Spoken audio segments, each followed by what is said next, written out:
Welcome back, everybody, to another episode of the Southern Outdoorsman Podcast. We got a special one for you today. I'm very excited about. We're interviewing Mr. Garry Vines and Lyle Gilbert. Garry actually holds the state record turkey for Alabama. He killed a turkey with 2-inch spurs, just giant bird, really remarkable bird. We talk about that story in here. And, of course, we got our buddy Lyle Gilbert from Houndstooth Game Calls. A few of y'all probably remember him from the podcast last year. We actually interviewed him last year. I'll link that in the show notes below so y'all can go listen to that one. That was a really good podcast, and this is a really good one, too.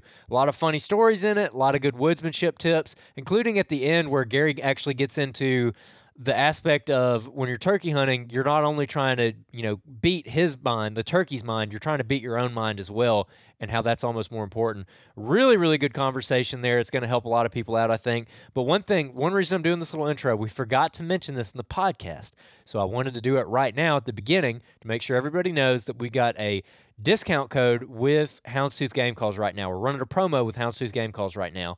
You can use the promo code SOP24 to get a discount on your calls from Houndstooth. You can hit the link in the show notes below this podcast, and you can go, browse their website, use that promo code SOP24. It helps out the podcast, so make sure you use that promo code and go check out what they got, man. We talk about a lot of different calls in this podcast that you're going to want to go check out. So go look at them, use the promo code, and without further ado, let's kick it over to Houndstooth Game Calls with Lyle Gilbert and Garry Vines. Mine were done in May. So when I say done, they had simmered down and they cranked back up after the season. They go through a little peak and valleys. I was hunting the National Forest last day of the season, and I heard 13 birds last day, and I screwed up on one of them. So, I know where we're starting this year. Yeah, I got something that I think is kind of interesting. Garry, you might have some input on this. I feel like in Alabama, you have one of two, or maybe one of three guys going into the spring. Either they're a turkey hunter, they're crappie fishermen, or they're bass fishermen. You find very few that does two of the three or all three of those things.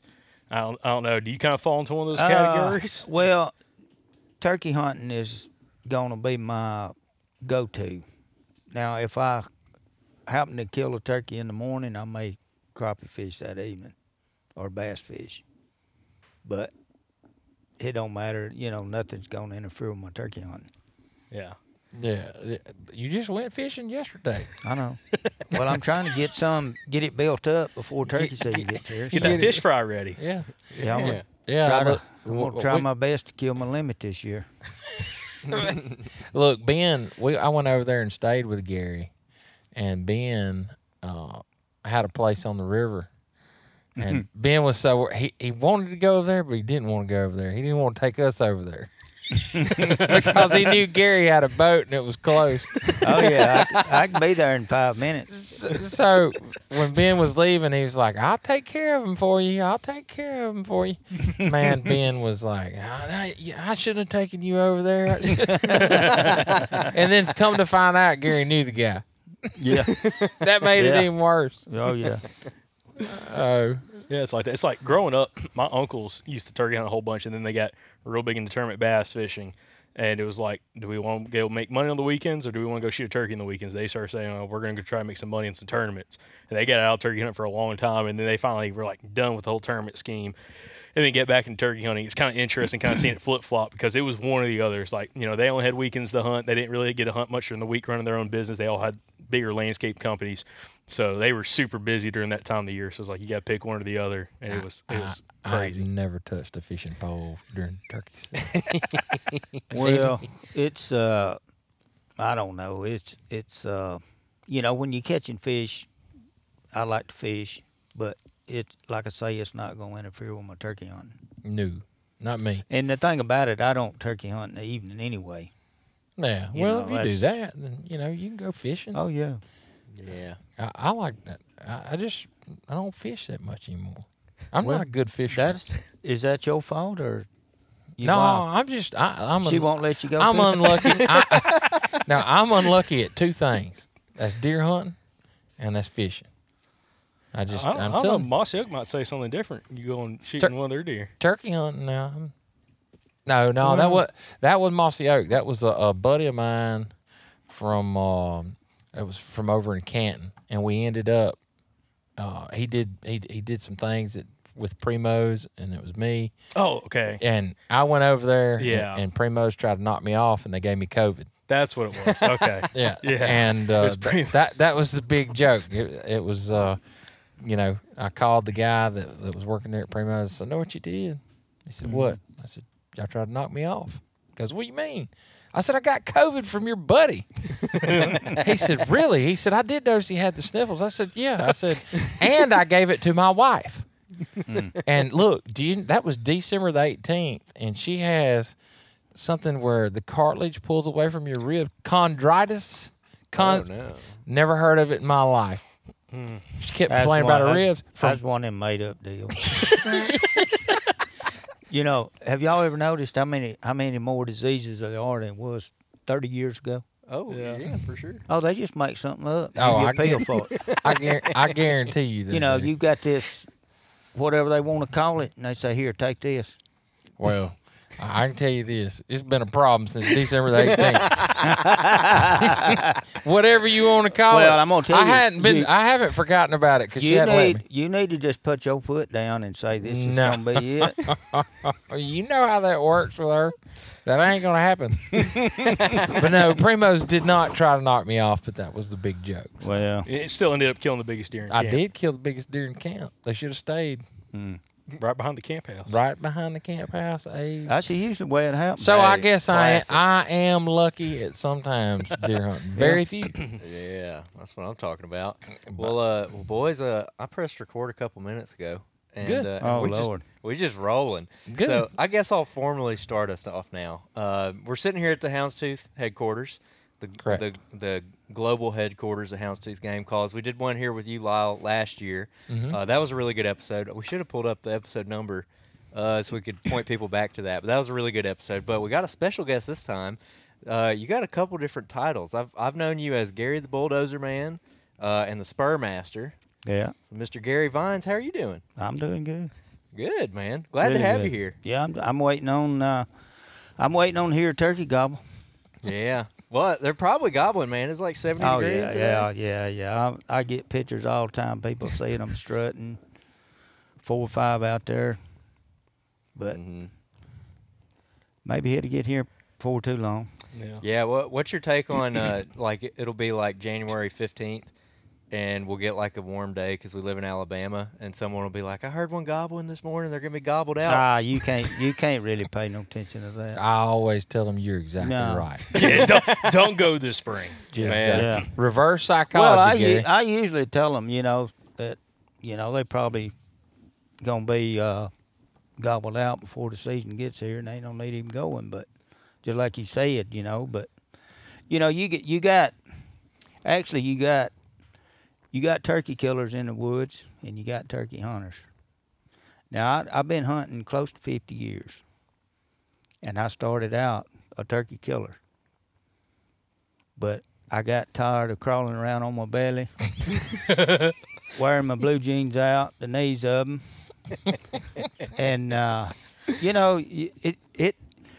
once you learn how to call a turkey up and work a turkey, it really changes your mindset on turkey hunting. It brings meaning to it. It brings, it's the sport of it. It's not anybody can go sit on a green field, or anybody can slip up on one, as long as you got a hedgerow in front of you, and shoot a turkey. But what have you done? Yeah, you're missing out on the You're missing out on the communicating sport with the of it. animal and Oh, yeah, all the the best emotions that part. go with it. You're But exactly I did right. that for about 2 years, and I said I got to change something. Yeah, I to just- change. Yeah, but and it got where if I'm calling a turkey, if he comes in and I kill him, that's fine. But if he don't, a turkey's gonna die when he gets ready to die. You're right. It's what I've always said, and you can and I've messed up, and you've messed up trying to push them, Mhm. trying to move on them, and you blow the whole deal. But if you get out there and call a turkey up, and he responds to you, best thing is just sit there. You're right. Patience. Yeah. Yeah, absolutely, man. It'll happen. Patience is a gift too. And I still learn stuff. I still learn. I learned a little bit last year. just on that thing, you know. When a turkey answers you, you better sit still. Oh yeah, you don't ever know when he's going to break. No. I want to get more into that. But before, a lot of people, especially our Alabama audience, is probably already familiar with you. You're a regular on the Rick and Bubba show. I'm a Rick and Bubba lifer, man. I was listening to Rick and Bubba when I was like -2 months old, my mom's belly. Well, So they pretty good old boys. I like them. Yeah. I was in Rick's. They had some football camp in Birmingham when I was like 8. You know, I've like forever. I've been listening to him forever. So a lot of people probably know you from that, and that's where you get Garry the Bulldozer Man, which people can go look that up or whatever. Or people familiar with it.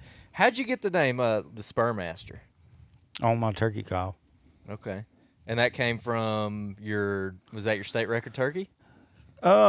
Pretty much. That's about. It was I think 2011. I started working on it, and I hunted with it the following year, and I killed the state record 2-inch spurs with it. And one of my buddies, he said, I said I need to get a name for it, and he said, well, why not Spurmaster? And you know, I went through a lot of names, which a lot of people, you know, callers, like Will Primos. Mm-hmm. You know, he's got a couple of his calls that's copyrighted and trademarked. You know, and you can't use that name. But nobody had the Spurmaster, so that's what I went with. I think it's a great name for it. I think it's a great name. I can't believe no one else got to that name before you. That's a great name. The Spurmaster. It is a, if you put in the time to learn it, it is an effective little old call. I mean, well, I've been using it since, like I say, you know, it was actually April the 15th, 2012 at 7:21 is when I killed a turkey. every day. And, you know, I used to use mouth calls, box calls, pot calls, but that's the only call I take in the woods now. I ain't had a mouth call in my mouth probably in 15 years as far as hunting. Really?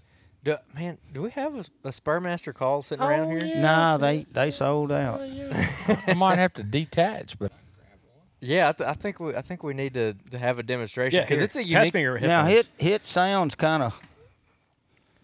Well, he's got about as good as I have on it. I can't hear you. Yeah, it's a what is the bottom piece made out of? It's a special marble Okay. that comes from overseas, Okay. and it'll play wet or dry. So you know, I've been caught in the shower playing it before. But anyway. Oh yeah. There we go. I heard that. How did you come up with it? Because it's a Well, that right there is really, you know, I shouldn't tell anybody this, but did I tell you how I come up with that? Nope, put that mic on. I used to make them square with a square piece of wood. Mm-hmm. And I was hunting one day and, you know, I don't know where I was calling a turkey or whatever, but I pulled out my Copenhagen can and looked at it and I said, well, how come I can't make it round instead of square? That way, no matter how you hold it, you can play it either way. Mm-hmm. And, you know, no sweet spot on it or nothing. But other than that, that's about it, which we've downsized it some. And this right here, the peg comes out of, I shouldn't tell where that comes out of. that peg is made of kryptonite. Yeah, it's and And bad. this is moon rock. Yeah, this is moon rock. So I heard him over there. I was like, man, I should have been ready for my kryptonite line. Oh yeah. Man, that thing sounds good. Can you hear it? I can't hear nothing. It sounds like an It echo. sounds like that thing is like way over there. Like it sounds good. That's the cluck and purr. This is the yelper now, which I need to practice on it. Your mouth's moving. And this is the That's the big joke now. Look, This is Rick, the- Rick will say, your mouth's moving.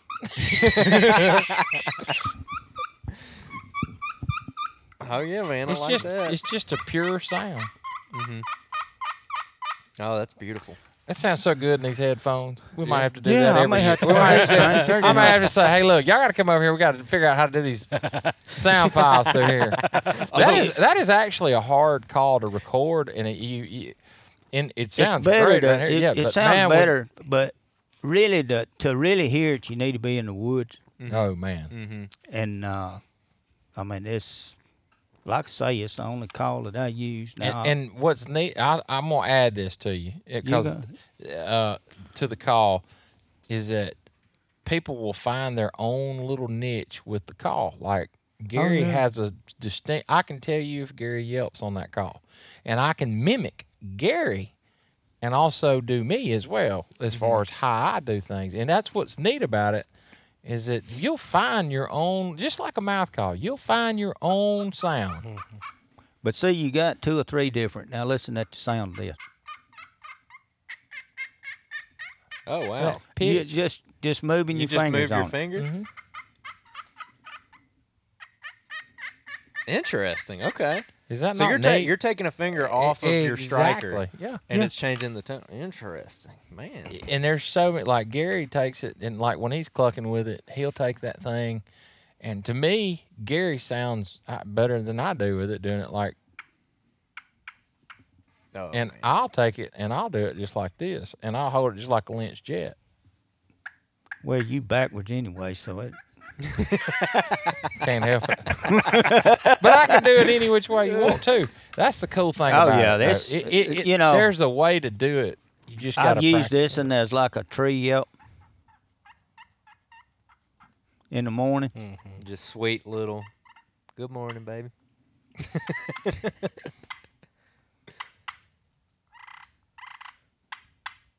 That does sound good in It there. does. We I'm may have to- telling you. And listen, if you held it a little bit closer to your mic, it might be. I mean, it really carry. It's crazy, especially when we were at NWTF. I remember last year I kind of messed around with it a little bit and just I didn't give myself enough time to practice and run it. This year, Lyle, you were doing it, and then also Derek was running one as That's well. right. And I was kind of sitting there messing with it. It's like I get a yelp going. It's all about that. It seems like it's all about that hand positioning with your I guess you'd call it your striker, really. Or I guess But another thing, people tries to be too good on a call. You're calling a turkey. You're not calling a human. So nobody's judging you but that turkey in the woods. You're right. And it don't really matter if you make a mistake, as long as it still sounds like a turkey. I don't think it makes that much difference. No, that actually adds a little realism to me when you're hunting birds. That choppiness, that Oh, yeah. you know, Yeah. you'll never recreate what an actual hen does. No, So there you know. but I've told people that bought it over the years that, never look at the call while you're playing it. Just get it in your mind of a turkey, a hen turkey out there, either yapping or clucking or purring, and just Start trying to make the reproduce call it. do it. Yeah. And, usually that does pretty good. Yeah. Gary, I want to get in. I think we're going to talk more about the call and everything, but I want to get into a little bit of your turkey hunting history, like your upbringing. When did you start turkey hunting? I think it was 1975 when I first started. Now, I did a lot of hunting, but I didn't do a lot of killing. But, and a lot of times in my younger years, I think a lot of people makes this mistake, that if that turkey gobbles, you don't have to yelp at him. But when I first started, if that joker gobbled, I was going to yelp. I Yeah, was going to just cluck. I was going to yelp, make him gobble. prolonging the And, situation. Yeah. And he'd stand out there and pass out. He gobbled so much, and me sitting there like a dummy. And I mean, it's a self-taught to me. Mm-hmm. I self-taught my daddy never turkey hunted. My grandpa and some of my buddies started doing it, and I said, well, I'll try it. So it kind of wears on you. And yeah, you have I will say this: he has about the most discipline of sitting to a turkey, and he'll never give that turkey enough to really just like pinpoint him. He's good. He's good at that. I'm not near as good as he is, but it is something that does work. It's just you giving him just enough. Well, the thing about it, I've thought about it over the years. Like it's like working a turkey. You've got to get in that turkey's head. You're right. You painting him a picture. You're making him think, why don't that hen come on? What's wrong with it? Is there another gobbler over there or a Jake over there with her? And you got to make him start thinking, why ain't that hen coming? And when he starts slipping on, and a lot of times people, they say one gets hung up out there at 80, 100 yards. That's far he's coming. Well, to me, I think people calls too loud. Because if you think about it, a turkey can hear stuff in the woods that me and you can never hear. They can hear stuff. I've called turkeys 400 or 500 yards with that call right there. I got it on film. That, I just think people call too loud and they call too much. So people don't realize how far turkeys actually really. Man. We all say, hey, yeah, you'd be surprised what they can hear. No, they can be surprised what they hear times 10. Oh, yeah. So it's unreal. For sure. And one thing that we've heard from a lot of guys kind of grew up hunting in like the 60s, 70s, 80s is the realization whether they had a good mentor. And it sounds like you didn't really have a mentor turkey hunting. But if they had a mentor, someone that was killing turkeys back in the 40s, 50s, maybe early 60s, it was like, the whole thing, you clucker you up twice and you shut up for an hour. And it was like that whole mantra of like, you call a little bit and you just wait. You call a little bit and you just wait. It's all in patience. Mm-hmm. If you can call at all, and a lot of people don't realize, you see people, when I've hunted public land where people is walking down the log road yapping every 50 foot. And to me, I get to thinking about that, and, if you don't hear hens yapping in the woods, there ain't no need of you yapping. The number one vocal of a turkey is a cluck. Now, you can research that or whatever, but if a hen is not yapping in the woods, there ain't no need of you yapping. But if one starts yapping, you need to, get in there with her. But most of the time, a cluck will kill a turkey quicker than anything. And it's the hardest thing to be and disciplined to do. They can't pinpoint you with that cluck like they can a yelp. Mm-mm. So you're kind of playing on that curiosity where they don't really know where you're at. They'll say, well, I know it's right over there somewhere, but that's a mix of both. If you're sitting there yapping, 5 or 6 yelps at a time, 10 minutes you do it again, that turkey can pinpoint right where you're at. But I don't think they can with a cluck when you just, and I like the little, sometimes I'll cluck one time, and then sometimes I'll do like a double cluck.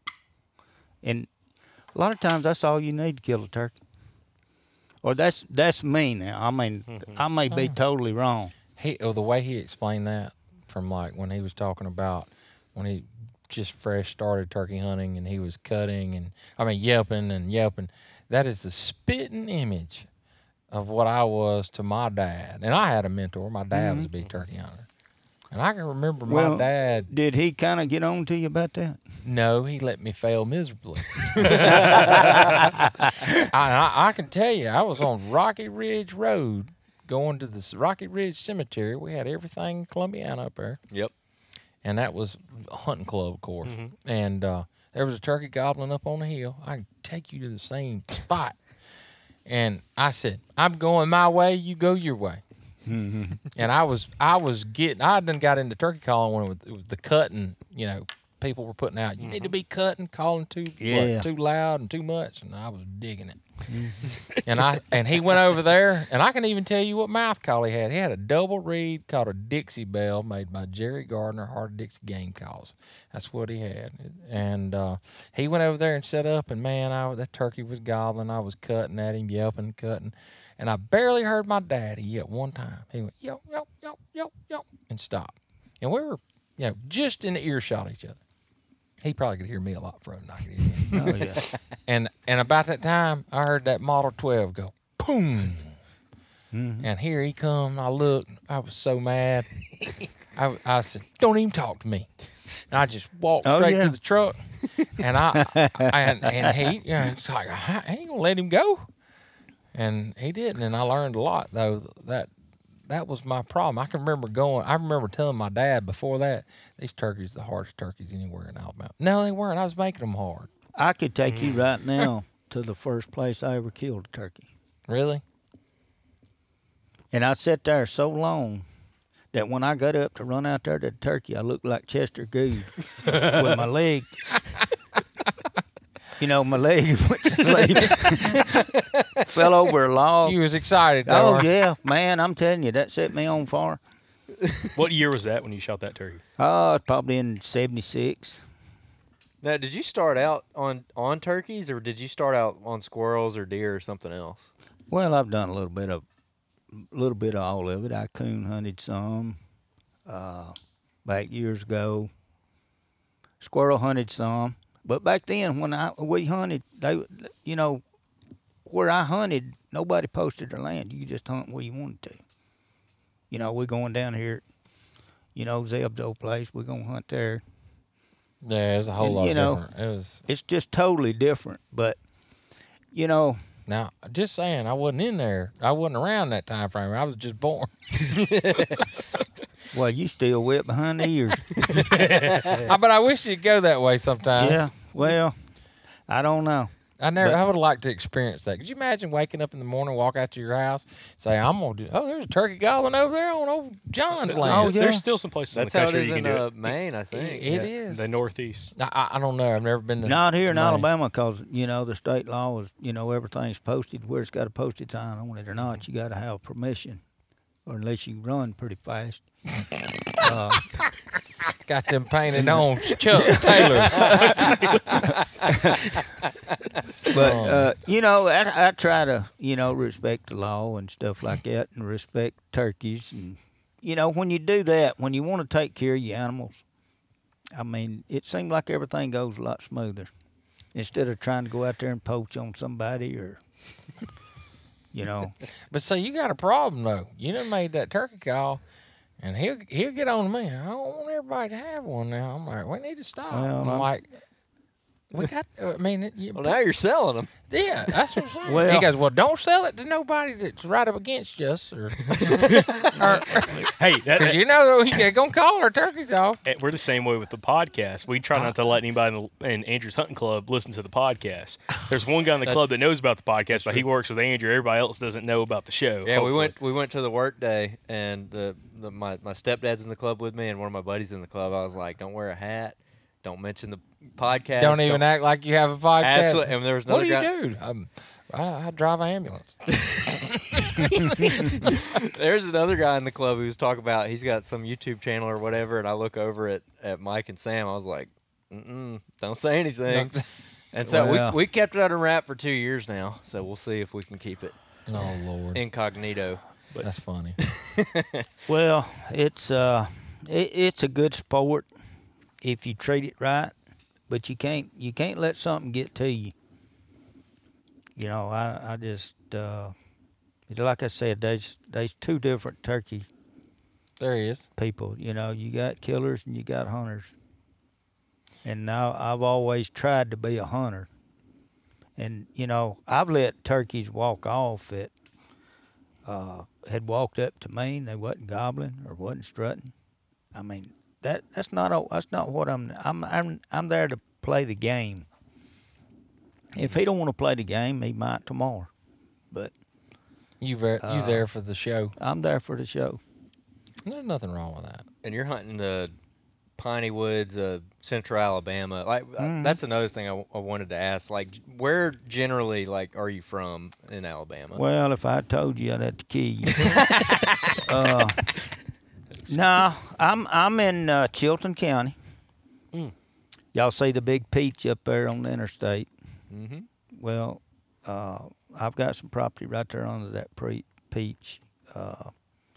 But I live in Mineral Springs, which is 7-8 miles north of there. I got you. So like that again, central Alabama, like piney woods. There's some cattle stuff around there. Oh, but yeah. Are you mostly just hunting timberland, or are you hunting the cattle pasture stuff too? I hunt anywhere I see a turkey. Posted or not That's posted? where that running fast. Nah, I've been lucky. I get. I guess Rick told me I had the turkey rights on his place, and got a couple more places, and I got a club up there I'm in that, they 2 or 3 turkey hunters in it. But I've been lucky, and people invite me. I'm hoping some guy down here in Tuscaloosa is going to invite me this year. But I just, all I need him to do is just show me where to go. He Wonder can come who back. that is. He needs to come back and go to work. Yeah, that's exactly. Look, we're gonna do it. We're gonna do it. Yeah. But mainly, what you hunt is timberland. Yeah, mostly. That's just like us here. Yeah. So, man, some days I wished I could have some ag land to hunt just for. Well, I'm gonna tell you what, old pasture turkey, them jokers. I know, but I kill. grew up hunting them I didn't grow up hunting them, but and later in life when I ended up in East Mississippi, that's what we hunted. I'll tell you this right here. You got to have confidence in your turkey call. You got to have confidence in yourself. I agree. And when people gets overconfident, they try to call too much, or But the thing about it, when I first started hunting with this call here, the first 2 years I hunted with it, I killed 6 1.5-inch spur turkeys within a mile. I mean, I hadn't killed one since. I guess I killed them all. No, I did kill. I did you kill. killed some more. Yeah, I've killed a few. Yeah, you have. But I've seen them. Let me ask, Gary. I'm real curious. Kind of going back to like your upbringing turkey hunting. Other than not getting to the I guess the scheme of trying to overcall, like a lot of guys are guilty of. I've been guilty of. I think everybody at the table at some point has been guilty of. I'm still guilty of it a lot of times, especially when I get real excited and the birds are kind of they seem to be very over eager to gobble. When you got a couple different birds, maybe you're kind of working in the air trying to figure out which one might want to play game. But what were some of those lessons you learned early on that's kind of paid off dividends later on throughout your turkey career? That, again, someone listening to the podcast could take away, maybe jumpstart them to maybe building some more confidence in what they're doing. Really, I'd rather not tell anybody how to kill one, but I can tell you what, Just don't give out too much I ain't going to give out too much information, but, Like a good turkey hunter. just try to set up right, either even with a turkey or a little bit above him, and just do some light calling, clucks, and purring. But there's certain times, you don't want to purr before daylight, because I've never heard one purr on the limb. Have you? Very little, if any. I can't think of any. You're going to hear a little light cluck. And then I used to take my hat off. And beat my britches legs like one that flew down, and then I'd start clucking and purring a little bit. And that, a lot of times, that's all it takes. Just doing the fly down, not even like yelping at them or anything? No. Now, are you big on going and roosting a bird beforehand? No. Like the night before and setting up on it? I have done it before, but very seldom. Okay. Man, roosting turkeys is like, in Alabama, man. is like, You know, it's aggravating. It's funny you bring that up. Unless you have a place where you lay your eyes on it. Yeah, we had a guy we were talking to on one of these last episodes. We just recorded turkey episodes, and he was talking about he's hunted Nebraska a bunch. Like last 10 years, he's gone every year to Nebraska, hunts with some good guys up there. And they're talking about the first year he went, he's like, "Hey, we're gonna go roost some birds," and he's like, "Dude, it was like an hour after dark," and he's like, when he'd go out to one of these spots, he'd owl hoot, and they just start gobbling down this bottom, cottonwoods down the bottom. And then they go to another spot 2 hours after dark. He's like, I want to check out another spot. Owl hoot again. They gobble all down the bottom. He said they went out 11:30 at night, 4 hours after dark, and did it and had birds gobbling. I did the same thing once I figured out I can howl on a mouth call. Oh, yeah. Just like a coyote. And instead of walking myself to death, we drive out in the middle of a cornfield that we could drive into, and I'd howl on it. And when I say it was dark, it was like 10 o'clock, and I'd howl. Turkey gobble in that corner, turkey gobble over here. Next morning, we'd go straight to – it's like they don't even sleep. Nothing like our turkey. I mean, I've made them gobble even here with a coyote. Well, a lot of places, when they got a lot of coyotes – and varmints running around, it'll kind of shut a turkey up. He won't gobble in the morning. It will. Those western Midwest turkeys are totally different. And see, I've killed several coyotes slipping up on me, thinking I was a turkey, but it's nothing more gratifying. Oh yeah. Than sending one to the promised land. Oh yeah. And saving something, saving an animal. Yeah, we've talked about this before. One of the best properties we've ever had permission to hunt on. We had one farm in Oklahoma for one day access.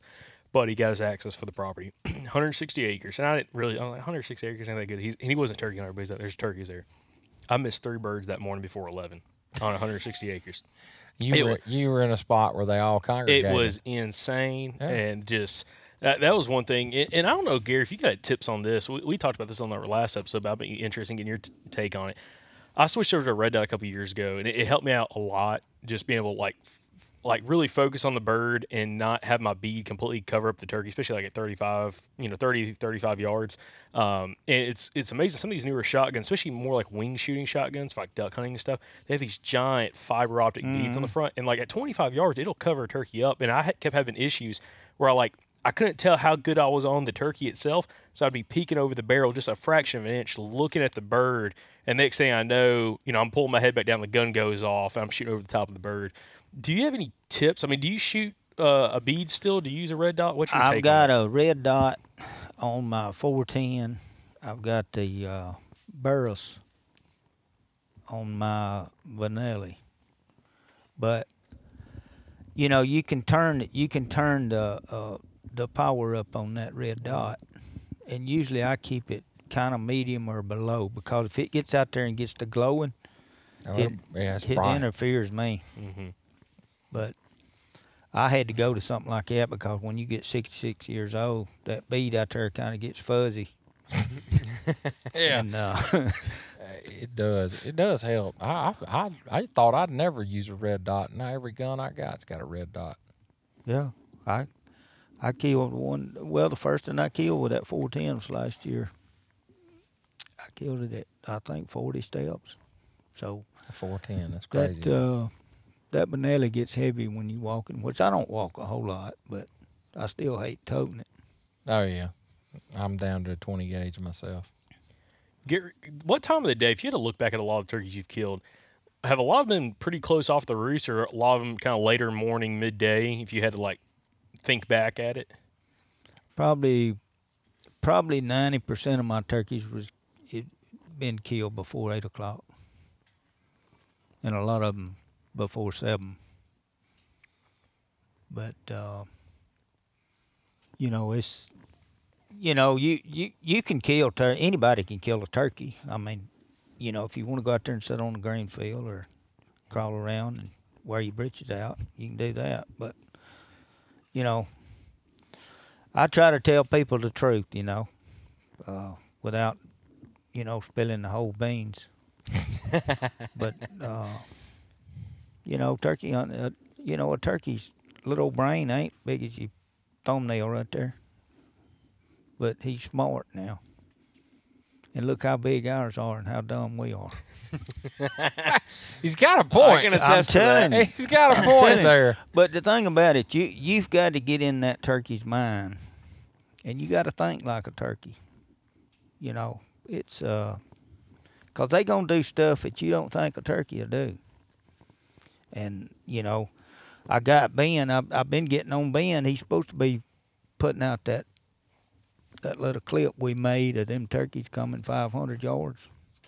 But he told me, he said, I don't know whether we need to put that out there or not. He said, you may sell too many of them calls. But I don't know. It's, you know, it's, if I had to do it over again, I'd probably go do just what I done. I mean, I've had fun, and that's all that matters. What gets you excited about turkey hunting? If you had to describe for somebody who's never experienced it. Actually, it's really not shooting a turkey. It's going out there and, but you know, and playing the game with a turkey. I mean, that's what it means to me.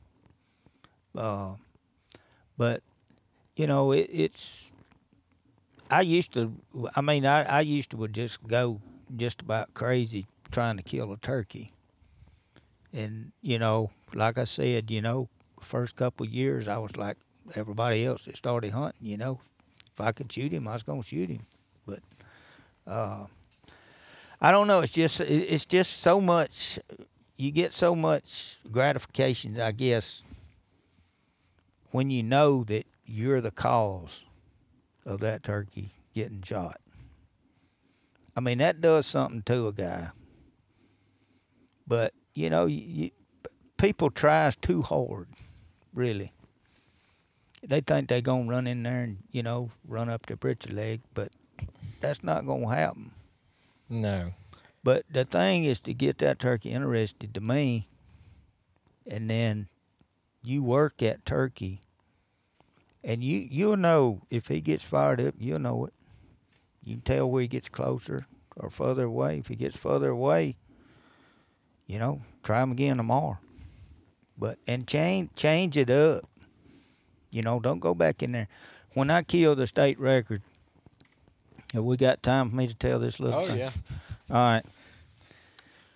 I took my son over there. It was on Saturday morning. The old turkey was on the right side of the little old dirt road. The hens was behind us. So we went down the hill. We was between the gobbler and the hens. And that's when I first started using this right here, but I really wasn't confident in it yet. So I pulled my old pot call out, and I just doing a soft yelp. I was yipping with my mouth, and he'd gobble. When he flew down, he hit the road. Next time he gobbled, he was 400 yards down the road. I said, well, that's either an old turkey or he's crazy one. And my son's a preacher, so he didn't get to go with me Sunday morning, but you know, he was on the other side of the road, and you should have seen me sitting there. I got set up on him good, and I could almost see him in the tree. But me sitting there looking at that pot call, had my mouth call, I had it out in my hand. And I got to thinking, and people needs to know this. You know, I thought, I said, well, I yelped to him yesterday, and he went the other way. So I pulled out my little old call. It didn't look quite like this. It was square with a piece of a rock. And I just done that little cluck. I clucked 3 times to him. And he flew down. And I eased up, and I see him strutting in the edge of the green field. And I clucked one more time. He looked up there, and he folded them wings and walked right straight to me. Had 2-inch spurs on him. But, you know, and it could have happened a different way, but... Well, no, I firmly believe, look, I've hunted enough that people, woodsmanship will put you there. Oh, yeah. But then you got to know what to do with a call, and there's things that you can do, and different calls like that. Man, it's like turning a switch, and they just act different. Oh yeah, they gonna when you put that on them. It's hard to make something that audible, that range of sound to be that low and that perfect. Well, and I've told you about this, Lyle, in the past. Like, I'm interested in trying to learn to run one for this year, especially for hunting public land, because so many guys are so loud. And like you have the two types, like on any property. You got guys like call loud, they just try to find the first bird that wants to die and just try to get them killed. Yeah, the guys that are super, soft calling and patient. But I feel like for a soft call to be able to run. Let me give you a little demonstration right here. On this one right here, this is the cluck. And what you want to do, you leave it on the marble. And you want to use this finger and move it just as least as you can. Just barely use your middle finger. Yeah, I mean, never take it off of it. And hit a cluck all the way up that marble. So you're just inching it up. You're never picking that striker up off the surface. You put a little bit of pressure down on it, and you try to move that as easy as you can. And one of the things that I hear people say since we've started doing this with Garry and this call is that they'll come up to me and they go, "Man, that'll make a great tree caller." And I'm like, that is a great sit down and trick him and kill him when he's 150 yards. Yeah. You see what I'm saying? People automatically, they hear it and they go, "Man, that'd make a good soft collar." And they just don't realize it. Put that out of your head. Yeah. This is what you're going to sit down and kill him with.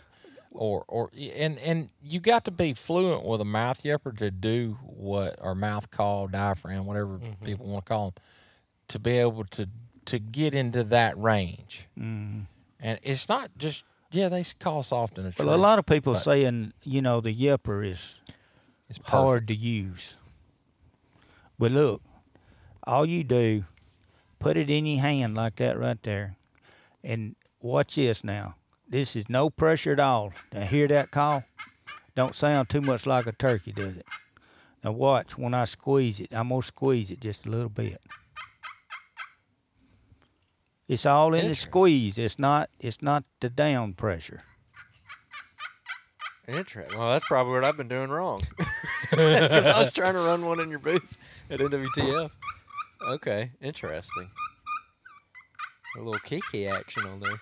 Oh, that thing will kiki great. And so you're saying, too, like don't be afraid to call it a bird that's a little bit further away with a more quiet call. You're still doing the same. And the thing is, just think about it this way, is that when you call like that, you're getting the full range of the call, the front end and the back end of the yelp. Yeah. Which makes one single note, yonk. All right? If you can take that and drop it down to where it's that soft, but it's rolling over, it sounds like you're that much further away. It's kind of like, I'll probably... I don't know really how, with this here now, I have yelped so soft on this thing. Oh, I know. And that's... People just... I hear it all the time. It drives me nuts. I'm like, "Oh, that's a great first early morning call." I'm like, no. Well, that's, you don't get it. But that's what everybody's been taught. Yeah.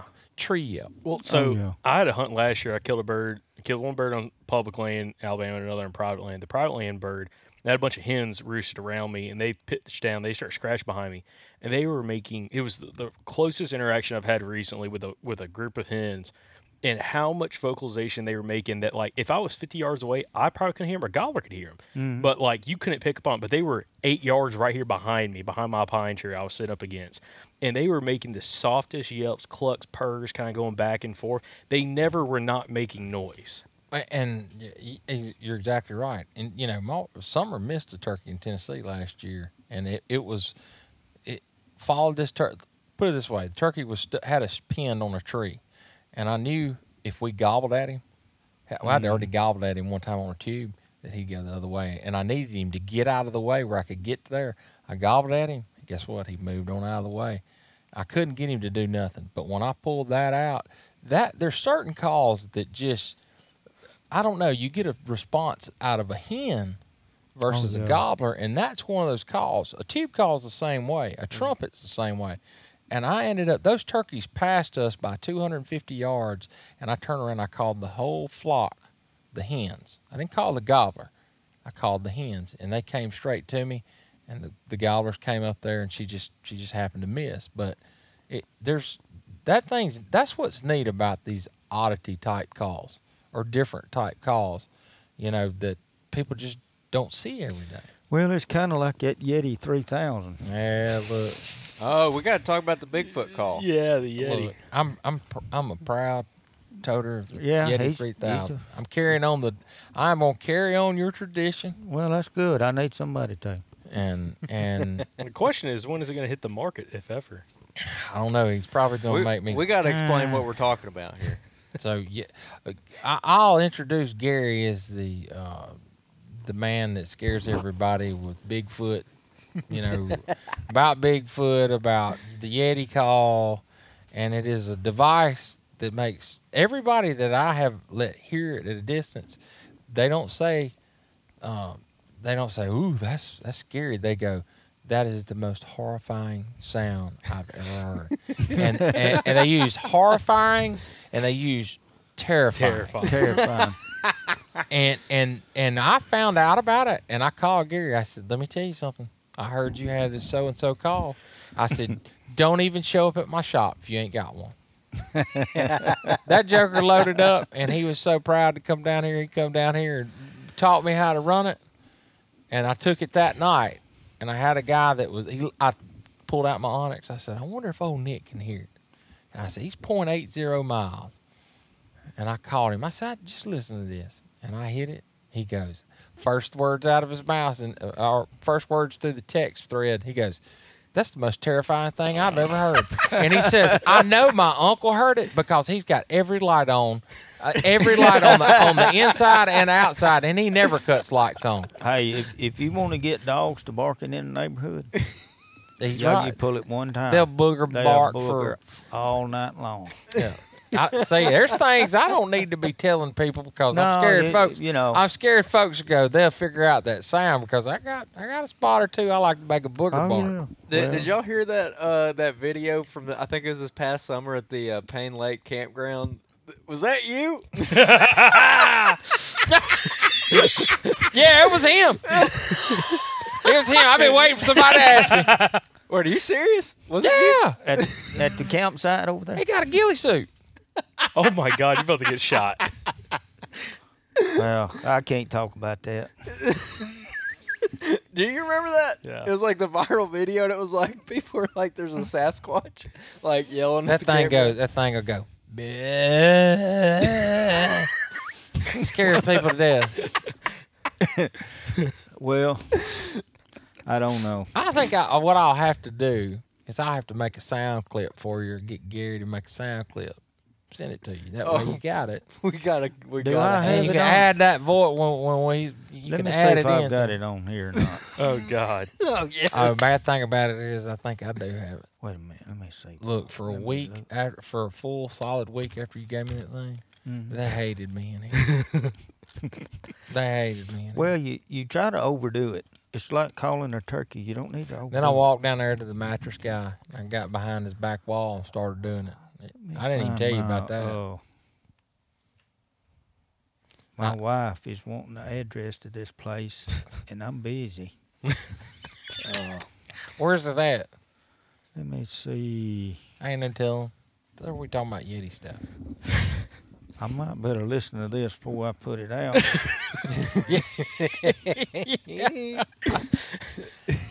Look. It's emergency. Hey, speak about just like crazy locator calls. We got a buddy of ours that likes to run an elk bugle, Oh, yeah. and he's He like, doesn't like us talking about that on the podcast. well, you know. Hey, look. Oh, here we go. Yeah, put your mic back on. Oh, and then hold it up to your microphone. All right. Hey, Let me turn these. Oh gosh. Oh God. Oh, that's a good one, Gary. I Wait a hadn't heard minute, that. I've done messed that up now. No, we can restart it. Just when you restart, hold up to your microphone. You might have to get you a jitterbug. All right, wait a minute. Let me back it up. Yeah, don't hit record. Hit the play. No, I'm gonna, yeah, play right there. Yeah, that's All play. right, why didn't you say that? Just trying to be helpful. All right, y'all listen, see if you can hear it.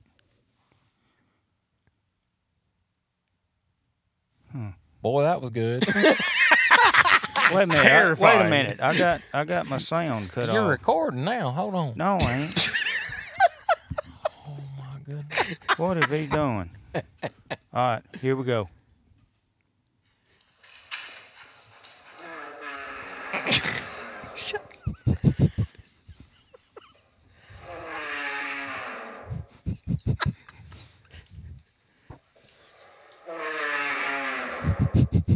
You imagine that, closing your eyes. You're a mile and a half deep. You in a big old briar thicket or cane thicket. Oh my gosh. That low pitch travels so much further than high pitch. That's crazy. Oh yeah, you can hear it for miles. Man, that's hilarious. And if the harder you rip it, the more you get that You talking about the string? gravelly sound. What? The more so it's like a pull call? Yeah, Kinda. yeah. We can't tell you. We'd have to kill you. Yeah. It's classified. Hey, listen, it would go from the Southern Classified. Outdoorsman podcast to Southern Outdoors Man. They gotta kill you. Hey, I promise you, I can get you to talk about it on Facebook if you didn't know about it. I'd make you shake. I slipped up on a guy that was bow hunting in a tree right at dark. And I was up on the hill and I pulled it. And you pull it slow and it's like it's breathing, you know. Like, Yeah, it'll do exactly like that. It goes. I mean, Oh God. It's and, horrible. You know, I pulled a little bit. And I asked him, did he hear anything? And he stood up and he come down. I met him at the truck and he said, I said, you hear anything? He said, I heard something. I don't know what it was. He said, well, I said, couldn't you have shot it if you'd have seen it? He said, I don't know. The way my knees were shaking, I couldn't even pull my bow back. I promise you. Gary's responsible if people fall on their tree stands. Well, Man, it look, I'm telling you. It's unreal. What? 0.80 miles. That I means know. I'm covering I know. 1.6 oh yeah. on a nice cold night when it's just easy. Man, I know some campgrounds I would love to take that thing to. Oh, I know some WMAs I'd like to take it to. Put your address in right there. Hey, y'all don't pay us no attention. Okay, what brought on the Bigfoot call? The Yeti. The Yeti. Well, I used to, work for a bunch of people that bought land around a lake up there at a place called Pine Valley, and Bubba had a place up there. So I've had them to pack up in their campers and leave, go back to Birmingham. But Put some in the wind, boy. Hey, you want property value to drop? Hey, you I want to know. clear out a turkey hunting hole. oh yeah, That's what I'm it'll saying, do. man. I It'll know a do. couple WMAs I should take that thing to. Well, I don't know what it would do to animals, but I got Rick on it the other day. He was coming out the last day of deer season. He hunted, and I was standing about, I don't know, 30, probably 30 yards from That's him. too close. And he's got a gun. That's too close. He's Well- got a gun. And it was dark. I mean, he sat there that you couldn't even see the ground, and he walked up there and he had a backpack on and his gun. He laid his gun down. And he went to taking that backpack out, and I said, "Woo!" I kept right there. He was caught. He was hung Oh up, buddy. God! You talking about jumping? Now he didn't admit it. He said he jumped, but he didn't. He didn't say he jumped that bad. I mean, Bad thing about it was for some reason that day I texted him. I may have been deer hunting And he texted me and he said, I'm sitting here waiting on Rick, and it was him and his apparatus sitting beside him. It was a picture of his feet and the apparatus. And he said, I was like, man, you going to get Rick? Come to find out, Rick said it's like 3/4 of a mile walk in there to get Yeah, I walked about 3/4 of a mile in there by myself. I mean, you can't pull up there in a truck. You know? you gotta be stealthy. Dude, I love this. Gotta be stealthy. I love this. That's I would tell y'all some more stories, but you know, time's getting short. Some of them we might not ought to tell on the air, but Is it past the statute of limitations? what is it, 7 years? I don't know. I think so. Yeah, it's probably close. It's probably close. Yeah, that's another thing you're known for, because you've been on Rick and Bubba a bunch, and that's I'd say that's probably what you're known for on there is y'all are pretty brutal with the pranks. With Oh, each yeah. other. Man. I mean, Well, y'all, I'm there was telling you. one where like someone like the sheriff got called for like a murder. That's or the something. preacher, isn't it? Or yeah, like Yeah, that was Anybody and everybody. Scott ought to Dawson? listen to Scott that. Dawson. You know, he's one of them evangelists. He goes around and preaches. You know, and that's good. I mean, I enjoy that. But I've never heard him. But no, he's a good guy. But he just didn't take the joke real well. He didn't take the joke. Yeah, I'd I say almost not. choked in my water.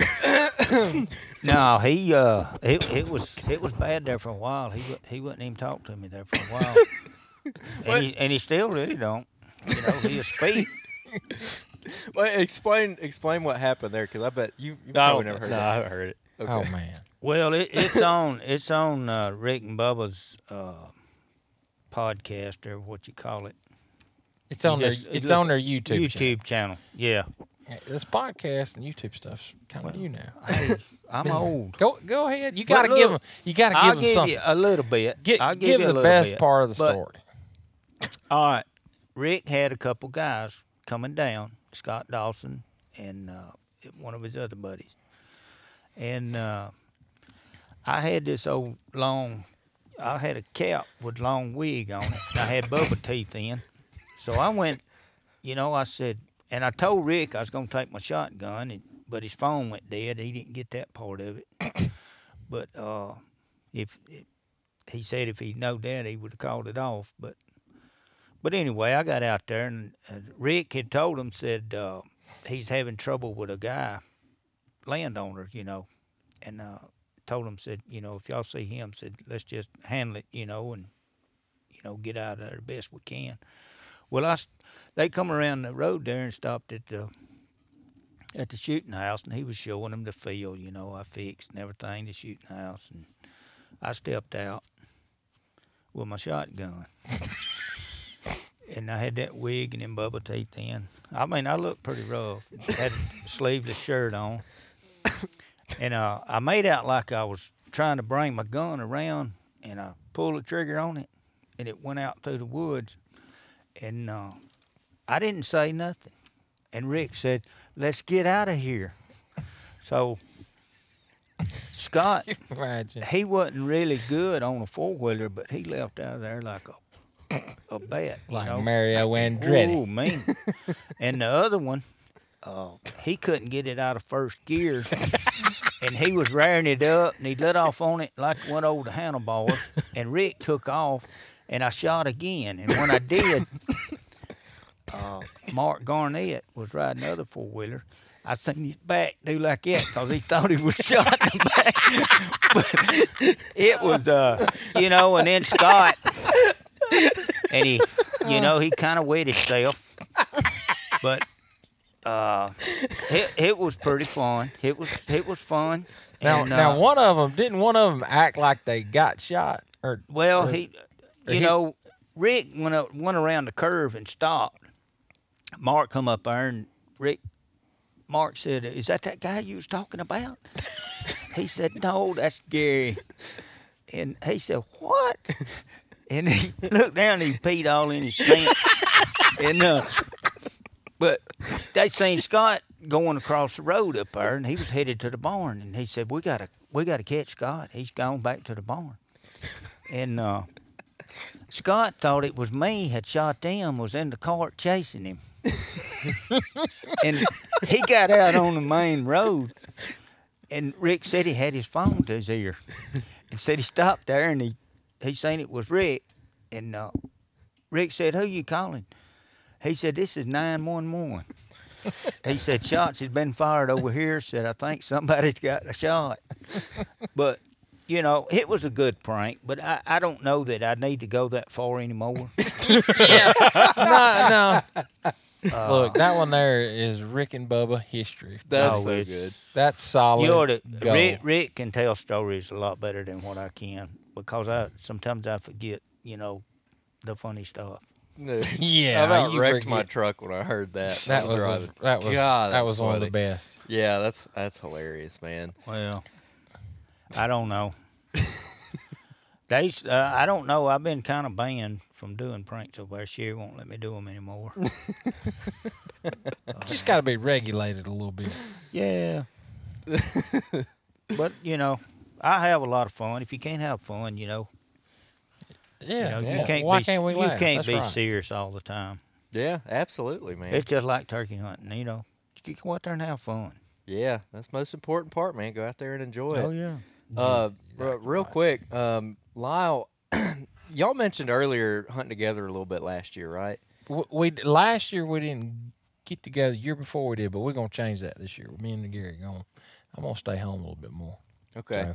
So what? I'm just curious. Like you mentioned earlier that he'll sit on a turkey and be like real patient about it. Can you explain that a little bit more? And then Garry, I kind of want to get your take on it too, like based on what he says. Well, first thing, Garry is very knowledgeable about where he hunts. Mm-hmm.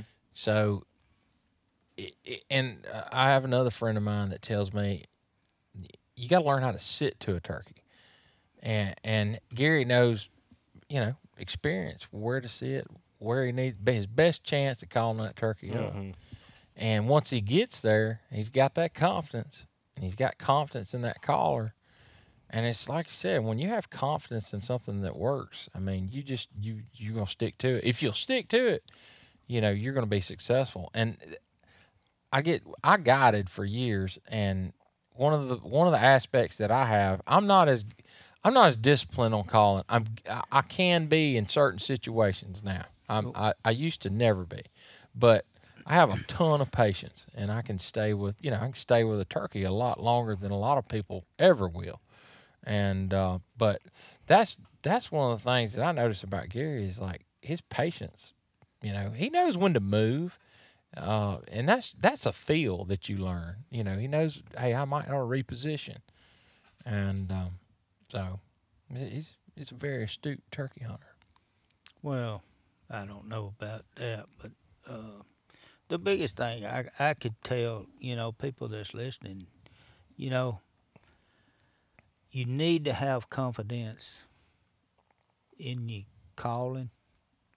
You got to feel good about it. If you're not confident in whatever call you're using, you need to get that way. You know, don't overcall. It's better to undercall than it is to overcall. Because turkeys will get call shy. And I believe that's one of the reasons this call is, they ain't, you know, there's a lot of turkeys never heard that call before. But, you know, and I sell them all over the United States, or have been. I guess you are now. But my problem was, you know, people didn't, you know, I've had people say, I like to call, but I'm not going to tell nobody about it. But, you know, and it don't matter. I hunted a few times with some people that was real good with a mouth call. And I would be sitting there real close to them, and I hardly ever could hear him calling. It was that soft. Yeah. And he killed a bunch of turkeys. So, you know, just always remember a turkey can hear stuff that you can't even think about hearing. Oh, yeah. Let me ask you this. Most of the turkeys you kill. Yeah, they did. Okay, good point. Wow. Most of the turkeys, serious. This is serious. All right, let's go. this is something I concocted in my mind. Most of the turkeys that you've killed, are they longer shots or are they 25 and in? I'd say probably 90% of my turkeys is probably 30 yards or closer. All right. Y'all are turkey hunters. Do you find that your shots seem to be 40, 45, 50? Do they ever walk down your gun? Or do they, I mean, are they in that 20, 25 yards a lot? A couple years ago, no. In the last 3 years, yes. And it's just, for me, it's because of how I've been setting up. And I believe usually that. they're too close. So for me, I've talked about sitting to a turkey, but think about it this way. I've always felt like once you get where you can get those sounds like that low and perfect, even with a mouth yipper. Oh yeah. I started noticing that they wouldn't just walk in; they wouldn't be so alert. They'd walk in, they'd be strutting, and then, you know what I mean? They wouldn't stop at that 40, 50, 60 yards.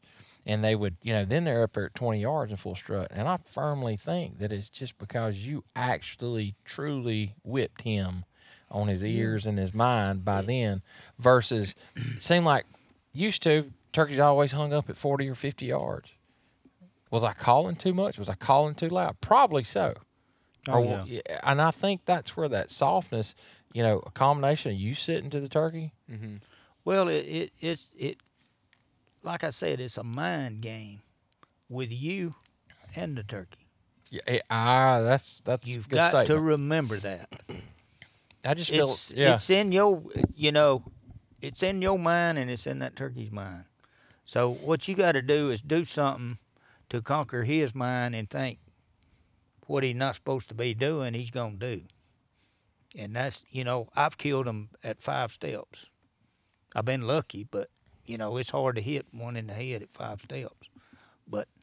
And I try not to, if he gets within 20, 25 yards, I'm going to shoot him because I don't like for him to get real close. No, that's already didn't. But I've noticed that, like, used to later, back in my 20s and 30s, they'd seem like they'd come up there, but I'd be beating on them and banging on them, cutting. And I love to call just like anybody else, but they'd get up there, they'd just hang up. And I knew the gig's up.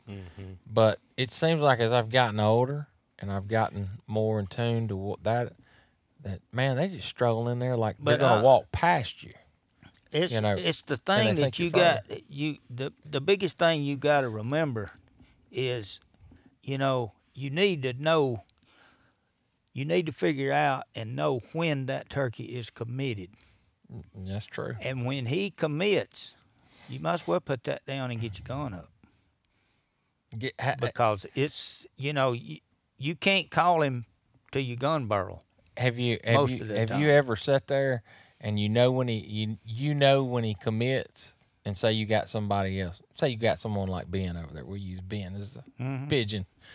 Ben's over there, and all of a sudden old Ben decides, he's committed, but you yell. And it starts the whole process over again. Do you believe that? And then all of a sudden you got to go and get him to that spot where again he shuts up. It's like you painted him a picture, and all of a sudden, Ben, forgive me, I love you, Ben. You're a good guy, a good friend, but I'm using you as he doesn't actually do that. Ben's a turkey killer. I have made people leave their calls on the side of the log road. Yeah. Some people just can't help but to call. I've had friends where the turkey's fixing to commit, and he commits, and he goes quiet for just 15 or 20 minutes, and he'll go, and the turkey gobbles, and it starts the process over again. Yeah. Can you talk to that process real quick? Understanding, from a listener standpoint, of when that turkey commits, when you can't visually see him, but based off what he's giving you or not giving you. Understanding when he's committed versus when that process starts over? How would you explain that? I would say this. One of the first key things is when you sit there and you're virtually having a conversation with a turkey. That's what you're trying to do, convince him to come up there. And if you have to start that conversation, he instantly goes back to the left, back to the right, or the other way. Something's got to change. It's either your position or calling, or how you calling. All right? if you yelp, and that joker kind of hangs in there, and you're starting just like you'd walk up to a stranger, me meeting you, and we start a conversation. It doesn't go all over the board like we are here. We know each other here. But if I walked up to you, I'm just kind of easing into it. I'm painting him a picture. That thing right there paints a picture. It's just, and you don't know where there's one gobbler or two or three gobblers. Now, most of the time, if there's two gobblers, they're gonna run on in there. One of them's gonna try to get above the, ahead of the other one. Yeah, you pulling a jealousy card. It's there's 2 or 3 different things can happen, but most of the time, if now I've called, I ain't gonna say that. I don't want to reveal that, but it's just according where he's got hands with him or a couple of gobblers. And if he's receptive to you like that, and you've built it up, and you can just tell the tempo. Let's call it the tempo of the whole process. And then you say, all right, I'm fixing to stop. And you stop at yelping and test him for about 10 minutes. And you'll see what demeanor he is. A lot of times he'll go to gobbling, getting faster with his gobbles. Or he'll turn to you. And when you get one out there, 30, and you can hear one out there. If you hear him, you better get your gun up because he's exactly done there ready, and he's fixing to poke that head up. There's definitely education and learning to read the turkey. Oh yeah. And I've had them get to that where you think they're fixing to break and turn her all the way around on the tree and put my hands together with that little 2-reed yelper and roll those little notes over. And it sounds like I just moved 100 yards, and I shut up and I put my gun back up, and that's when he strolls in. He can't take it no longer. He thought he whooped me. He thought I was going to come, but I changed the whole position. Just that's the beauty of that, is you can't the directional isn't the same as it is with a pot or a box. I know where exactly you are when you want to call on a box 9 times out of 10. Yeah, when y'all are talking about this, I'm just thinking of this turkey I killed last year. I did end up getting him, but it took a lot longer than it should have. And I think part of it was because he was like 90 yards off the side of this hill, and I was cranking him on a box call. I was doing exactly what we're talking about to not do because I just wanted to hear the gobble, I guess. But you'll find them. You'll find them that'll run over you like that. Some of my oldest turkeys, or some of my better turkeys, were 15-minute hunts, and then some of my longer turkeys were 3 and 4 year olds. But it's like a lot of it's luck, a lot of it's being in the right spot. You can only learn so much. But it's a lot of feel to it, isn't it? Oh, yeah. Well, yeah, you got to have good woodsmanship, and you got to have a feel for the woods and setting up right. If you sit enough to them, you'll learn. Oh, yeah. I think we talked about that. I'm getting close to 50 years turkey hunting. So you learn a lot, and I still learn a lot. Not the major stuff anymore, but I still learn little pointers. Oh yeah. But that first 2 or 3 years I was about ready to give it up.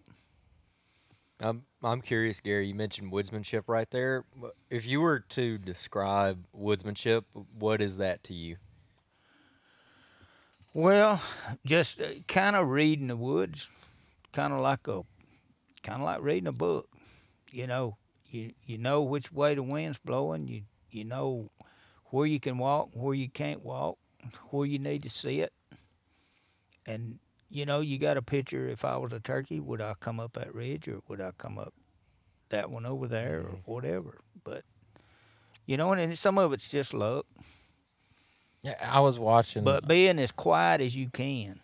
I was watching a YouTube video of some guys turkey hunting the other day, and I was like, my buddy George he's done it forever, and he talks about it, and I said something about sitting to a turkey, and those guys were on a road, straight ahead road, and that turkey was dead in the middle of that road, and buddy, they were baking him, and I was like, what good are you gonna do? And like woodsmanship would have told me, all right, that turkey's right there. I need to get off the road. I'm setting the stage. He wants to be seen because that's why he struts. And he knows when he's in the open, that's why they like openings. Oh, yeah. I would have had they would have had a much better chance of setting to him at a diagonal side, let him hit that road, and then come. Or you set your shooter on the road and you back right here.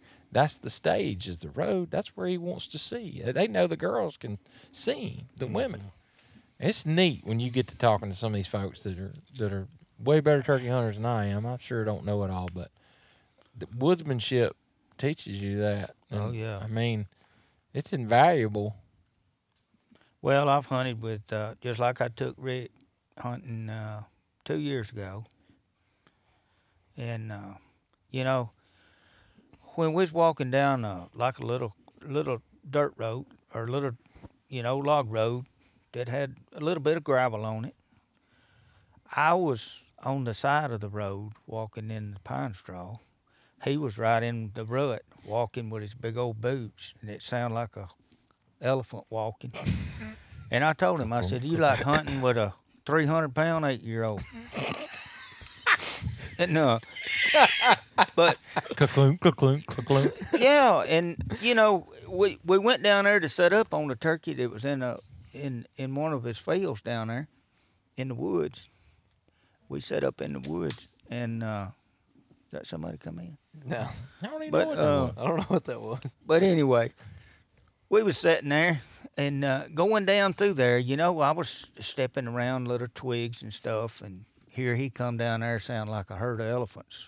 Just, you know, every limb he could step on, he'd step on it. And I got over there and I started calling a little bit, and I looked over at him. He was leaned up against a tree with his gun barrel sticking straight up, holding it like this right here, and just turning, looking. He was ready. He was ready, buddy. But he's never done anything. I know. He didn't know. It's totally different. I mean, and I don't He'd never fault been him through for that. He'd but- never been through the scolding And I process. really hope that he don't get into turkey hunting. Yeah, he likes them deer though. So Well, I let him have all the deer he can got. he probably don't like snakes and stuff like that either. You gotta make He ain't as bad as Bubba though. Yeah, that's not. Pretty sure Bubba probably won't be going turkey No. hunting with you then. If he don't like I snakes. took Bubba one time on his place over there, and we walked, I don't know, probably a mile and a half up and down hills, you know, trying to find one to gobble. And he said, man, it's about to kill me. And I looked, and he said, I'm glad I asked him, I said, I got these chaps on, they keep coming down. I said, Bubba, I thought you had snake boots on. And he said, yeah, I got them under these chaps. So he was wearing He snake was boots, double. and he was doubled. I mean, they was up. Oh, you know. how hot that joker was? Oh my gosh, I can't imagine that. And That's funny. I hunted with a surgeon up in Birmingham. He would come down there, and I made him pull his breeches off. You know how people wears these breeches sound like they're walking in a Oh yeah, they're Like, like car like it's hearts. in a garbage bag, you know. yeah. It was just like this all the time, you know. Uh-huh. Going down the road, and I said, you're going to pull them off. And it was just something over his regular. Thought he was starting a fire. I said, and he pulled them off the labor there, and we went and killed a turkey and come back, and he got his britches and went on. But, God almighty. Lord. Man, you got to do what you got I to do. know. you got to do what you got to do. I mean, that's part of woodsmanship, you know. Just like you got to always remember, a turkey can hear stuff that we can't even think about hearing. Yeah, about That's the true. gravel too, man. I think we talked about it maybe last time we were here about the guy. I was hunting a place one time and I had a turkey on a ridge that was gobbling really good, and here comes the guy crunching by on the gravel road walking, and he walked past us. As soon as he got in earshot, the turkey shut up, but you could hear him just like crunch, crunch, crunch, crunch, crunch. yeah. And Well, he came and he Oh, went, yeah. and then when he got out of earshot, it started right back up. Oh yeah. Yeah, Oh. you got, you know, it's just like deer hunting. A lot of people takes deer hunting too serious.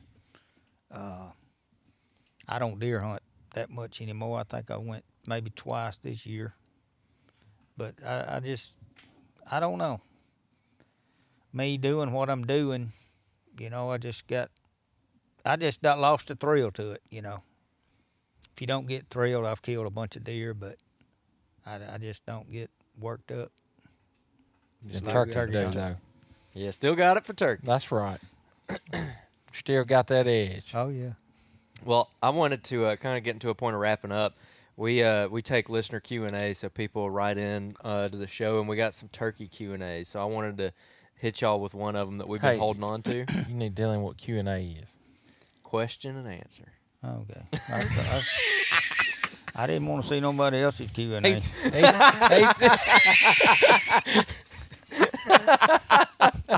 Told you. There it is. All right, this is from Dalton Bruce from Georgia, and he says, I'm starting to get into turkey hunting, just don't know a lot about turkey hunting. Where should I start? I have a turkey call and some decoys, and I've seen Tom's and Jake's all deer season. Gary, we'll start with you. Well, if he wants to be a true turkey hunter, he needs to get rid of them decoys and get him a good caller and get confidence in it and go out there and be a sport about it. And that's the best way I can tell you. I don't use decoys. I tried to use them one time. Old Terry with Woodhaven. He wanted me to go with him a few times, and he had a decoy, and we set it out there, and we called a turkey up. And I had the gun on the turkey fishing to kill it. He said, no, let him see that decoy. He come up on that ridge and seen that decoy. That thing went across that field like a 150 Mercury. And I said, Terry, Pretty sure you Gary's put that out on the decoy decoys now. back in the truck. I said, I mean, the decoys is good, but decoys is, if you like to hunt with them, that's fine. I ain't got nothing against them. It's just not your thing. It's just not my thing. And it depends on where you hunt. I mean, in yeah. timberland, there's something about it when a turkey walks up on a decoy and the turkey's within gun range already. When he walks up on it, He's like, it's like a surprise factor that gets him. It's different when he can see it from way out there and you're building that conversation. And all of a sudden, Well, the sees thing it. about it, when he walks up there and sees it, It's a he shock says, to him. You're like, he says, is this old Bobby Joe down the road there? Bobby Joe. And if what it if he's is- had a problem with Bobby Yeah, Joe? Bobby A Joe. domestic dispute. Bobby Joe, he said, I'm not getting close enough to see if that's Bobby Joe. Because I know what the last time Bobby Joe done to me. So that's when he take off. Takes off. But, no, I ain't got, Ben hunts with decoys sometimes. And you do too. I do when I am in an agriculture setting because like Well, you got ain't taking some none with me now. the fields that I hunt like when I'm in agriculture it take you 30-40 minutes to walk around. Oh yeah. They're big, and so but in the woods I do not. I'm not. I might take it for my wife or something or child to kind of draw that attention, but Well, didn't they? it's usually gonna be a big opening if I'm using it. What's the rule about hunting with decoys? Though? You can't even use them the first 2 weeks. 10 days. 10 days. 10 days. I could call Yeah. it 2 weeks. I don't know. I've never used them. I've got one up there. I think it was. I bought it one time for $90 about 15 years ago, and it's still laying there with dust on it. That was probably top of the line then. I did kill a coyote on it though. It come out there and jumped on it. I've had coyotes and hawks in them. But I don't know. It's what everybody wants to hunt with. I mean, I ain't got. I'm not gonna say I ain't going to hunt with you if you're gonna hunt with decoys. I'll just turn my back to you. But it's just whatever you. I brought up.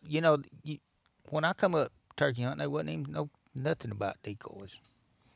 They didn't sell them, and I started mine, and I've done pretty good without them. So Yeah, I I made just a don't like change. carrying. But each his own. Like, if that's what gives him confidence. If he's hunting a lot of open areas, Oh yeah.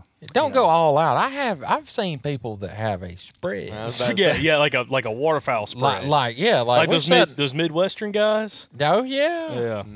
I ain't carry. Don't carry that much. If you want to take a decoy, just take you one. I had a guy. You comfy. I get a guy come from Michigan, and him and his wife come down to hunt with me, and they had 2 sacks full of them in the back of their truck, and they started getting them out. And I said, "What is that?" He said, "That's our decoys." I said, "Well," I I'd rather you not take them. But He looked You know, at you it's like whatever. you had 2 heads. didn't yeah, they look like me. But you know, it's what everybody prefers. You know, if they like them, hunt with them.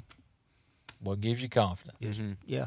But you're saying the best way is just go out there and just start, really start just kind of messing it up and start, bumping turkey, like overcalling, because you kind of have to do all that stuff to learn how to not do it. Oh yeah. Right. But see, I never, like I said, I never had anybody to show me anything. And the first 2 years, I people would laugh at me, the stuff that I done. I would call a turkey, and I was standing there looking at him, and him blowed up, and he'd, sometimes he'd gobble, sometimes he'd turn around and walk off. Because when a turkey gets that close to you, he knows that he ought to be able to see that hen, or she ought to be able to see him and go to him. But it's, you got to be stealthy. It's like I said, it's a mind game. And when you can conquer your mind is the biggest thing you got to do. I love that, man. That's probably the best point of the podcast is you got to conquer your own mind. Yeah. That's what I struggle with the most. The turkeys is going to do what It's a he's going to discipline. do anyway. It's you that you got to conquer. Man, that's good. Lyle, what do you have for the listener question? Just getting started. If he's getting started, I'd get him I would first of all I'd buy a few calls, see what I feel like I'm proficient with. I'm sure he's got a friend that turkey hunts. Oh, yeah. Once he gets proficient with a call, or he's confident in it, maybe it's a push button. That's one of the best ones in the world to give people. They kill piles of I turkey. used to hunt with them a long time ago. Get out there, listen, do your homework. There's so much YouTube with some great audio of turkeys. If I had to give him some advice on calling to his first turkey, if you're blind calling, just give it every 15, 20 minutes, something like that. If you're on a turkey, just kind of, every so often. I mean, there's no way to tell him how to call to the turkey except just don't sit there and just run it the whole time like we've talked about. You're not coming. And the first thing that you got to do to be successful, as I think it was the great Ben Lee said, you got to have turkeys. Mm-hmm. So, there's a scouting aspect to that. A lot of people, man, some of the best turkey hunters I know are small game, like squirrel hunters. And let me tell you something, they're stealthy, and they kill squirrel after squirrel after squirrel, and they're good turkey hunters. That's a good way to practice, just slipping around in the woods. I mean, there's an art to it. I'm not the stealthiest. I ain't crawling on nothing. Matt Persons will tell you I'll be the last one to hit my belly. If I can't call him up, I ain't hitting, and it ain't cause I ain't I just don't like crawling. I mean, I'm a big old guy. It's hard for me to get around. But man, let me tell you, I can slip around with them feet, and I can generally. I mean, it's a art to it. Matt's better in areas than I am on it, but find your areas of turkeys. Listen to y'all's podcast is a great way. I mean, there's so much, your podcast, turkeys, turkey YouTubes. Find you a call. Get out there in the woods, and it'll eventually connect. I mean, you'll keep it simple. Yeah, we were talking about this on an episode. You were talking about small game hunting and squirrel hunters being pretty good turkey hunters. 2 guys we just interviewed, that's kind of like their background, grew up in the 70s and squirrel hunting in the 70s and got into turkey hunting and how it kind of played a part for them. But one of the guys said, he's like, if you got turkeys and you don't have a mentor, you can find somebody to come hunt with you. You got birds. If you got Right, turkeys, you got friends. Yeah, that's right. That's true. That's right. It ain't hard to find a friend to go turkey on. No, as long as you got birds, you'll have somebody that want to come That's with you. right. If you got turkeys, your phone starts lighting up about a week before. Hey, bud, what's going on? Man, it's been a while. It's been a while. We need to catch up. I got a couple of those this past week. Did you? Like, oh yeah. It Look, started. I love them. They're still good friends of mine. Yeah, man. Good folks, but Yeah. that's funny. Well, that's perfect. Awesome. Well, Gary, appreciate your time, and Lyle as well, letting you come down to the. we're gonna call this the Southern Outdoorsman Studio West. There you go. Extra west. Because we already have a studio west that we do some interviews from, but this is about as far west as we do typically in-person podcasts. Yeah. Yeah, it is. Yeah, I guess it is. Old Tuscaloosa, Alabama. Well, and look now, you're right there, and He's right down the road from us. Yeah, that's what you say. One Yeah. day, So where y'all at? Columbiana. Oh, okay. Yeah, we're close. I made y'all come to me. I used to Checkmate. I used to hunt up there off of 145. Okay. Re- yeah. Really? Wilsonville, yeah. Yeah. I used to race down there on 145 back in the day. I used to too till I got too many tickets. I probably seen you down there, and I just didn't know it. We just met up later in life. You probably saw his red lights, Oh, tail yeah. lights pulling away from you. No, appreciate y'all for real joining us on the podcast. It's been kind of interesting, Gary, to learn a little bit more about you and your kind of background and everything, and kind of development of the call, but also kind of going back to calling a little more subtly. Don't try to be, not necessarily the world's greatest caller, and also have to run a bunch of different calls. Find something that really works for you. And it seems like, from what I'm getting out of this conversation, being more subtle and quiet gets you a lot further when it comes to turkey hunting, and maybe even more versatile than trying to be loud and aggressive. And just remember, you call into a turkey instead of a human. So if you make a little mistake, don't worry about it. As long as they don't run and fly off, just be subtle. Just like you said, be subtle and soft calling. Because the turkey can hear stuff that, we can't even think about hearing. Yeah, absolutely. Well, I appreciate all the listeners. All right. Well, I was going to say, I appreciate all the listeners as well listening and watching the podcast. If y'all have any questions for Gary, write in some questions, because I'd love to maybe get Gary back on a phone call or something for a quick update later in the season after Gary's killed all of his 2-inch birds, 1.5-inch birds. Well. But other than that, appreciate everybody watching, appreciate everybody listening. We'll catch y'all back in the next episode from the Southern Outdoorsman Podcast. And remember, guys, y'all stay Southern.